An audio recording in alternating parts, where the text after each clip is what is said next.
Hi friends, இப்போ நம்ம டேஸ்ட்டான வெஜிடபிள் பிரியாணி செய்ய போகிறேன். வாங்க நாட்டு செய்கிறத பார்க்கலாம்.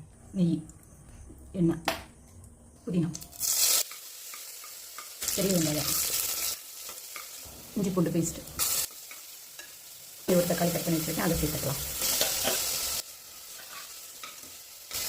இதில் வந்துட்டு கேரட்டு, பீன்ஸு, காலிஃப்ளவர் இதெல்லாம் சேர்த்துக்கிறேன். பட்டாணி இருந்தால் சேர்த்துக்கோங்க.